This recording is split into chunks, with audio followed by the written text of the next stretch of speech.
سادتي سيداتي، أسعد الله أوقاتكم أينما كنتم بكل خير. نشرة الأخبار نقدمها لكم من تلفزيون دولة إريتريا، نستهلها كالعادة بأهم وأبرز العناوين.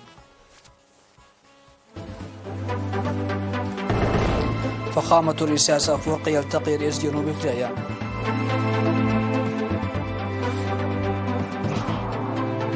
دعوة لتوخي الحذر من انتشار الجراد الصحراوي.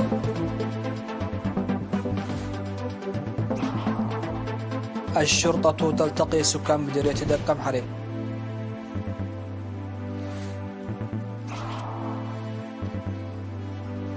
النيجر تعطي الضوء الأخضر لجيشي بوركينا فاسو ومالي للتدخل في أراضيها. مناورات إسرائيلية فلبينية في بحر الصين الجنوبي.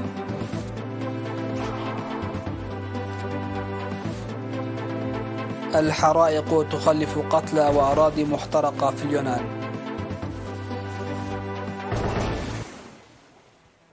أهلا بكم إلى تفاصيل النشرة. التقى فخامة الرئيس أفورقي ظهر اليوم رئيس جمهورية جنوب أفريقيا سيريل رامافوزا في مدينة جوهانسبرغ.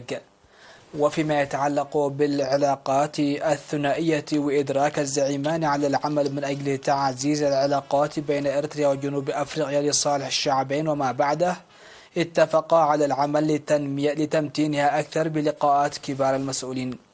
وناقش الرئيس أفورقي والرئيس سيريل رامافوزا القضايا الإقليمية والدولية ذات الاهتمام المشترك، مشيرين إلى أهمية الترابط والتنسيق بينهما لضمان الرخاء المشترك للشعوب، مؤكدين على ضرورة عمل الاتحاد الأفريقي ومجموعة البريكس معا لضمان الرخاء المشترك للشعوب.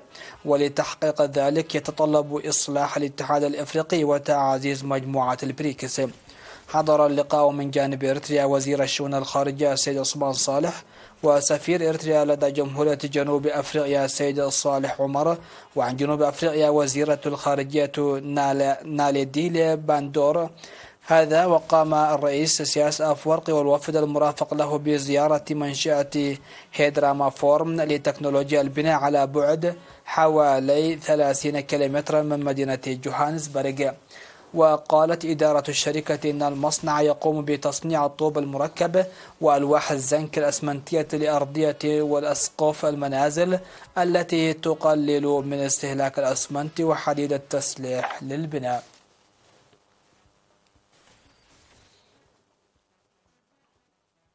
دعت وزارة الزراعة الشعب والجيش إلى إبلاغ أقرب مكتب أو إدارة زراعة عند ظهور الجراد الصحراوي في البلاد. وذكرت إنه تم السيطرة على انتشار الجراد الصحراوي في البلاد بفضل التنسيق بين خبراء الزراعة والإدارات والشعب والجيش، مشيرة إلى أن الخبراء والشعب يعملون بشكل جيد للسيطرة على جراد الأشجار الذي يظهر حاليا في الكثير من مناطق إقليم الجشبرك.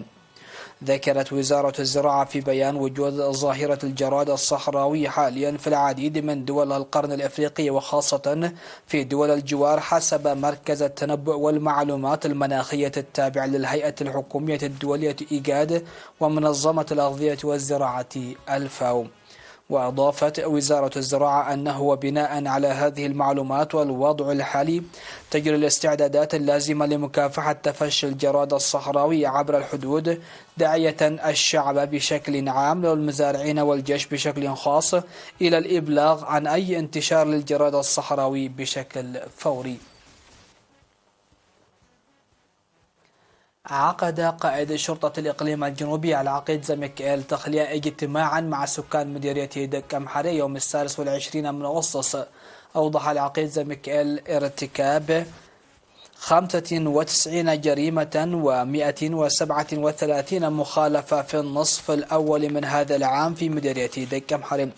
وشرح الجرائم والمخالفات المرتكبة في الإقليم الجنوبي حسب العمر والجنس، وقال إن الإقليم شهد ارتكاب 617 جريمة و1439 مخالفة. واقترح المشاركون أن تقوم الشرطة بعقد ندوات متكررة لرفع مستوى الوعي العام لأن الجرائم قد ترتكب دون علم، وفرض العقوبة تضاهي الجريمة والمخالفات المرتكبة، وتعزيز إنشاء شرطة مجتمعية. وحث مدير مديرية دك أمحرة السيد يماني أبر المواطنين على تجنب الإهمال والتعاون مع الشرطة لفضح مرتكبي الجرائم وكشفهم، لأنه لا يمكن محاربة أي شيء دون مشاركة الشعب.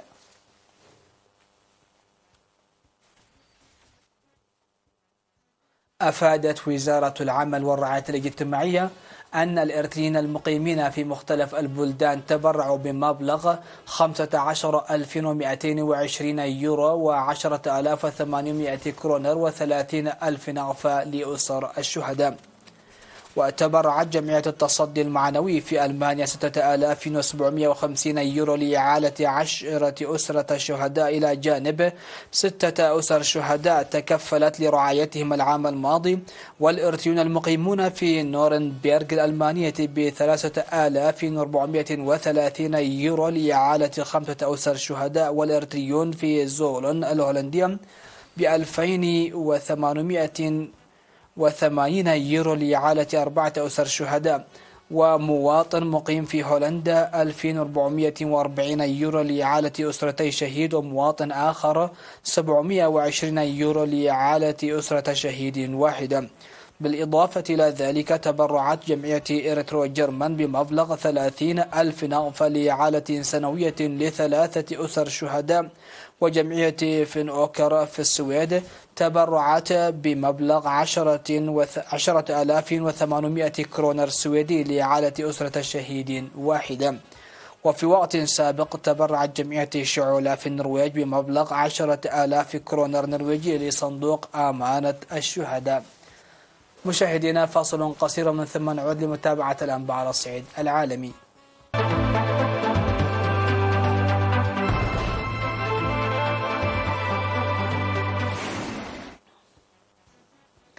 أهلا بكم. على الصعيد العالمي، أعطى الانقلابيون العسكريون في النيجر الضوء الأخضر لجيشي الجارتين بوركينا فاسو ومالي للتدخل في النيجر في حال تعرضت لعدوان. وجاء هذا الإعلان في ختام زيارة وزيرة خارجية بوركينا فاسو أوليفيا رومبا ونظيرها المالي عبد الله ديوب لينامي، حيث استقبلهما الجنرال عبد الرحمن تشياني. وفي ختام الزيارة تلا الأمين العام المساعد في وزارة الخارجية النيجيرية عمر إبراهيم سيدي بيانا نقل فيه عن الوزيرين ترحيبهما بأوامر أصدرتها نيامي وتسمح لقوات الدفاع والأمن في بوركينا فاسو ومالي بالتدخل في أراضي النيجر في حال وقوع عدوان. وبرز دعم هذين البلدين لجارتهما، خصوصا بعد تهديد وجهته المجموعة الاقتصادية لدول غرب أفريقيا إيكواس بالتدخل عسكريا ضد الانقلابيين في النيجر. وفي أعقاب هذا التهديد وجهت الدولتان تحذيرا لإيكواس من أي تدخل في النيجر سيكون بمثابة إعلان حرب، وهو ما كررته على لساني وزيريهما. أجرت أستراليا والفلبين مناورات بالقرب من بحر الصين الجنوبي المتنازع عليه. قال رئيس الفلبين فرديناند ماركوس إنها تقدم مثالا شديد الأهمية على التعاون الوثيق. وتنشر الصين مئات من السفن التابعة لخفر السواحل والبحرية للقيام بدوريات في بحر الصين الجنوبي الذي تؤكد أحقيتها بالسيادة عليه، على الرغم من قرار دولي يؤكد أن موقفها لا يستند إلى أي أساس قانوني. وأجريت التدريبات المشتركة في قاعدة بحرية على بعد حوالي 240 كيلومترا شرق سكابورو شول بعد فترة توتر محتدمة مع الفلبين.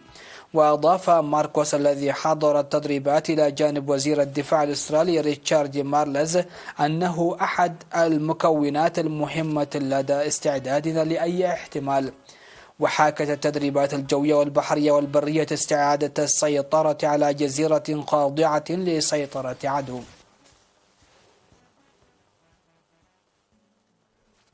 يكافح المئات من رجال الإطفاء في اليونان للسيطرة على حرائق الغابات الكبرى المشتعلة دون توقف لليوم السادس على التوالي، ما أسفر عن مقتل 20 شخصا. واستمر حريق خطير في جبل بارنيثا بالقرب من أثينا في أكبر غابة مجاورة للعاصمة، مما يهدد الحديقة الوطنية لليوم الثاني. وخلفت الحرائق سيارات ومنازل وأراضي محترقة في أورشارنيس، وكانت الجبهة الأكبر في الشمال، حيث شكل الحريق الضخم الذي اندلع بالقرب من مدينة ألكسندروبولي الساحلية جبهة موحدة يزيد طولها عن 15 كيلومترا. واندلع حريق ثالث كبير في بيوتيا شمال أثينا، حيث نجا دير هوسيوس لوكاس البيزنطي المدرج على قائمة اليونسكو، والذي يرجع تاريخه إلى 1000 عام من الدمار. الخبر الأخير في هذه النشرة: افتتحت النرويج أكبر محطة قائمة لطاقة الرياح في العالم في بحر الشمال، وهي تكنولوجيا ناشئة تعد واعدة للانتقال من الوقود الأحفوري إلى الطاقة النظيفة. وتضم محطة هايوند تامبين 11 توربينا ينتج كل منها ما يصل إلى 8.6 ميجاوات، ما يوفر حوالي 35% من حاجات 5 منصات مجاورة للنفط والغاز. وبدأت المحطة الواقعة على مسافة نحو 140 كيلومترا من الشاطئ الإنتاج نهاية العام الماضي، لكنها افتتحت رسميا بحضور ولي العهد النرويجي الأمير هاكون ورئيس الوزراء يوناس جارستور. وعلى عكس توربينات الرياح البحرية المثبتة بقاع البحر، فإن التوربينات العائمة مثبتة بفضل النظام للرسوم، وهذا الأمر يجعل تركيبها ممكنا في المياه العميقة وبعيدا عن الساحل، حيث تكون الرياح أكثر انتظاما وقوة، إلا أنها أكثر كلفة.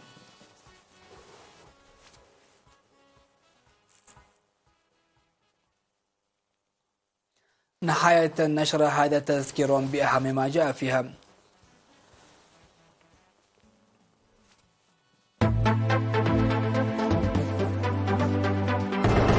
فخامة الرئيس أفورقي يلتقي رئيس جنوب أفريقيا. دعوة لتوخي الحذر من انتشار الجراد الصحراوي. الشرطة تلتقي سكان مديرية دنكمبري.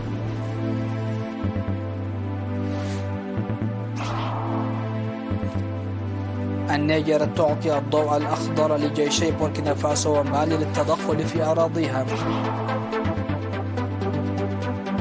مناورات إسرائيلية فلبينية في بحر الصين الجنوبي.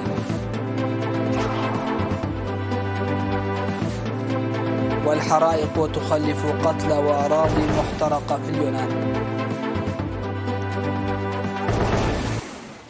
مشاهدينا، هكذا نكون قد وصلنا وإياكم إلى نهاية نشرة هذه الفترة المسائية. شكرا لحسن الإسماع والمتابعة، والسلام عليكم ورحمة الله.